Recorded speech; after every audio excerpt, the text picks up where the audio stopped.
Amidst Labor's cost of living pressures, charities are experiencing increased demand, including from Australians who never previously relied on that support. To scale up assistance and provide immediate relief, we will commit $50 million for food charities like Food Bank, Second Bite and Oz Harvest to expand their services and to include school breakfast programs. They approached the government with this plan and it was rejected in this budget. Of course, to get out of Labor's economic mess and to tackle Labor's cost of living crisis, we need hard decisions and a proper plan. The coalition government will do three things. First, we will rein in inflationary spending. We will reduce the cost of energy. And third, we will strengthen the economy so that it works for you. I just want to address each of those aspects in turn. Mr Speaker, over 3 years, the Albanese government has increased spending as a share of the economy more than any government since the recession of the 1990s. Now, it's lifted spending by an extraordinary $425 billion. That's about $40,000 per Australian household. Now, much of this spending hasn't gone to essential services or generated economic activity. Rather, it's been inflationary, it's been ineffectual, and it's been wasteful.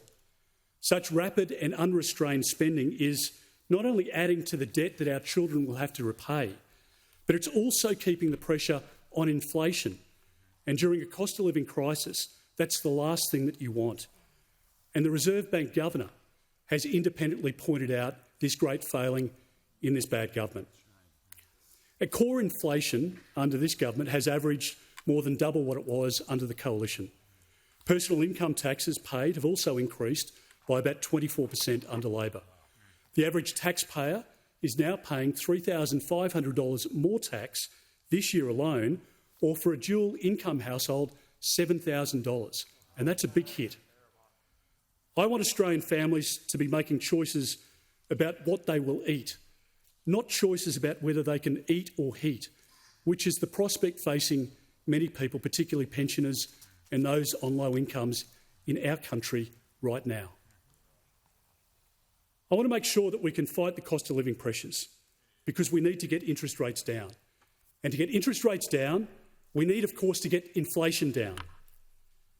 To get inflation down, we need to address its underlying causes, and that's just something the government hasn't done. We want to stop wasteful government spending. And tonight I announce that a coalition government will rein in key inflationary, ineffectual and imprudent spending, which has been a hallmark of this government. We will end the reckless $20 billion Rewiring the Nation Fund. We will stop the $10 billion Housing Australia Future Fund, which has not built a single additional home.